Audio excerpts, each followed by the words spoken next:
മുസ്ലിം ലീഗിന്റെ കാര്യമോർത്താണ് ഏറെ സങ്കടം. ഒരക്ഷരം മിണ്ടാൻ പറ്റുന്നില്ല സർക്കാരിനെതിരെ. കഴിഞ്ഞ കാലങ്ങളിൽ എന്തൊക്കെയാണോ പറഞ്ഞത് അതിനെല്ലാം വിരുദ്ധമായ നിലപാട് സ്വീകരിച്ചു കൊണ്ടിരിക്കുന്നു കേരളത്തിലെ UDF സർക്കാർ. UDFിലെ ഘടകകക്ഷിയാണ് മുസ്ലിം ലീഗ്. മന്ത്രിസഭയിൽ മന്ത്രിമാരുണ്ട്, എന്നിട്ടും ഒരക്ഷരം പറയാൻ കഴിയുന്നില്ല. മന്ത്രിസഭയ്ക്ക് അകത്ത് പോലും പറയാൻ കഴിയുന്നില്ല. UDF യോഗത്തിൽ പറയാൻ കഴിയുന്നില്ല. പരസ്യമായി പറയേണ്ട, കാരണം UDFിന്റെ സംഘടനാ ചിട്ടയ്ക്ക് വിരുദ്ധമാണ് അത് എന്ന വിമർശനമൊക്കെ ഉയർന്നു വന്നേക്കാം മുസ്ലിം ലീഗിനെതിരെ. അതുകൊണ്ട് പറയേണ്ട. മന്ത്രിസഭയിൽ ഉന്നയിക്കാമല്ലോ, അതല്ലെങ്കിൽ UDF യോഗത്തിൽ പറയാമല്ലോ. അവിടെയും മിണ്ടുന്നില്ല. എന്തുകൊണ്ടാണ് മിണ്ടാത്തത് എന്ന ചോദ്യത്തിനുള്ള ഉത്തരം പറയുന്നതിന് മുമ്പ് മറ്റൊരു പ്രധാനപ്പെട്ട കാര്യമുണ്ട്. ചിലരൊക്കെ സംസാരിക്കാൻ തുടങ്ങിയിട്ടുണ്ട്, ചിലരൊക്കെ വിരൽ ചൂണ്ടാൻ തുടങ്ങിയിട്ടുണ്ട്. അതിൽ ആദ്യം വിരൽ ചൂണ്ടിയത് ജമാഅത്തെ ഇസ്ലാമിയാണ്, വെൽഫെയർ പാർട്ടിയാണ്. വെൽഫെയർ പാർട്ടിയുടെ സംസ്ഥാന നേതാക്കൾ പരസ്യമായി പ്രസ്താവനയുമായി രംഗത്ത് വന്നു സർക്കാരിനെതിരെ. 3 കാര്യങ്ങളാണ് അവർ ഉന്നയിക്കുന്നത്. ഒന്ന് PM ശ്രീ, രണ്ടാമത് ഗവർണറുടെ ഇടപെടൽ ഉന്നത വിദ്യാഭ്യാസ മേഖലയിൽ, മൂന്നാമത് കേന്ദ്ര സർക്കാരിനെതിരെ ഒരക്ഷരം മിണ്ടുന്നില്ല. നയപ്രഖ്യാപനത്തിൽ ഒരക്ഷരമില്ല, ധവളപത്രത്തിൽ ഒരക്ഷരമില്ല. ഇനി ബജറ്റ് വരാൻ പോകുന്നു. ബജറ്റിൽ കേന്ദ്ര വിമർശനം ഉണ്ടാകുമോ എന്നത് ഉറ്റുനോക്കുകയാണ് എല്ലാവരും. ഇപ്പോഴത്തെ സാഹചര്യത്തിൽ ഒരക്ഷരം ഉൾപ്പെടുത്താൻ സാധ്യതയില്ല. വലിയ വിമർശനം ഉയർന്നു വന്നുകൊണ്ടിരിക്കുന്നു. ഏറ്റവും ഒടുവിൽ വിമർശനം ഉയർത്തിയത് സമസ്തയാണ്. സമസ്തയെ തള്ളാൻ കഴിയില്ല UDFന്, മുസ്ലിം ലീഗിന്. മുസ്ലിം ലീഗിൻ്റെ വോട്ട് ബാങ്ക് സമസ്തയാണ്, കോൺഗ്രസിൻ്റെ വോട്ട് ബാങ്കും സമസ്തയാണ്.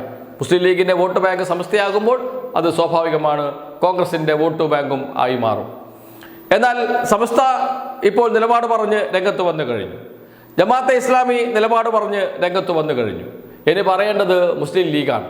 പക്ഷേ മുസ്ലിം ലീഗ് ഒരക്ഷരം മിണ്ടുന്നില്ല, അവരുടെ വായ അടച്ചിരിക്കുകയാണ്. അതിനേക്കാളും അപകടകരം മുസ്ലിം ലീഗിനെ സംബന്ധിച്ച് അവഹേളനപരം എന്ന് വേണമെങ്കിൽ പറയാം. മുസ്ലിം ലീഗിൻ്റെ മന്ത്രിയെ കൊണ്ട് തന്നെ PM ശ്രീ നടപ്പാക്കാൻ പോകുന്നു. PM ശ്രീയെ ന്യായീകരിച്ച് അദ്ദേഹത്തിന് പറയേണ്ടി വരുന്നു. മുഖ്യമന്ത്രി അവസാന നിമിഷമാണ് ന്യായീകരിച്ച് രംഗത്തെത്തിയത്. എന്നാൽ അതിനു മുമ്പ് തന്നെ മുസ്ലിം ലീഗ് മന്ത്രിക്ക് PM ശ്രീയെ ന്യായീകരിക്കേണ്ടി വരുന്നു.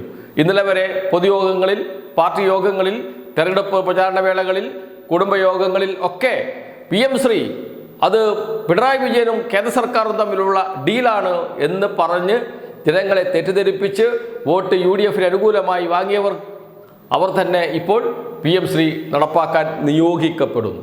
അതാണ് VD സതീശൻ്റെ നീക്കം, തന്ത്രം എന്ന് പറയുന്നത്. ആരാണോ ഏറ്റവും കൂടുതൽ പ്രതിഷേധം ഉയർത്താൻ തയ്യാറാകുക അവരെ കൊണ്ട് തന്നെ പദ്ധതി നടപ്പാക്കുക. അങ്ങനെ വരുമ്പോൾ പ്രതിഷേധമുണ്ടാകില്ല. നമ്മുടെ മുന്നിലുണ്ട് മറ്റൊരു ഉദാഹരണം, അതിവേഗപാത. അതിവേഗപാതയ്ക്കെതിരെ കേരളത്തിൽ വലിയ പ്രതിഷേധം ഉയർന്നു വന്നു. കേരയിൽ പദ്ധതിക്കെതിരെ, സിൽവർ ലൈനെതിരെ. അന്ന് അതിൻ്റെ മുന്നിലുണ്ടായിരുന്നവർ തന്നെ ഇപ്പോൾ പദ്ധതി നടപ്പാക്കാനുള്ള സമിതിയിൽ അംഗങ്ങളായി. അവരെ കൊണ്ട് തന്നെ അതിവേഗപാത നടത്തിപ്പിക്കുന്ന തന്ത്രം അതുതന്നെയാണ് മുസ്ലിം ലീഗിനോടും VD സതീശൻ ചെയ്യുന്നത്. PM ശ്രീയെ എതിർത്തുകൊണ്ടിരുന്ന ആൾ തന്നെ PM ശ്രീ നടപ്പാക്കാൻ ബാധ്യതപ്പെടുത്ത ആളായി മാറുന്നു. അതാണ് VD സതീശൻ്റെ മോഡ് ഓഫ് ഓപ്പറാൻഡി. ഒന്നും പറയാൻ കഴിയില്ല മുസ്ലിം ലീഗിന്, ഒരക്ഷരം ഇടാൻ കഴിയില്ല മുസ്ലിം ലീഗിന്. അതുകൊണ്ട് മുസ്ലിം ലീഗിൻ്റെ വായ എങ്ങനെ അടുപ്പിക്കണമെന്ന് കൃത്യമായി അറിയുന്ന ആളായി VD സതീശൻ മാറിയിരിക്കുന്നു. അദ്ദേഹം അത് ഫലപ്രദമായി നിർവഹിക്കുകയും ചെയ്യുന്നു. മറ്റൊരു കാര്യമുണ്ട്, മുസ്ലിം ലീഗിന് ഒരു അക്ഷരം ഇടാൻ കഴിയില്ല. കാരണം മുസ്ലിം ലീഗ് ഇല്ലെങ്കിലും UDFന് മുന്നോട്ട് പോകാം, 5 വർഷം ഭരിക്കാം. പിന്നെ എന്തിന് മുസ്ലിം ലീഗിനെ പേടിച്ച് നിൽക്കണം എന്ന ചിന്ത കോൺഗ്രസ് നേതാക്കളിലുണ്ട്, കോൺഗ്രസ് മന്ത്രിമാരിലുണ്ട്, എന്തിനേറെ പറയുന്നു മുഖ്യമന്ത്രിക്കുമുണ്ട്.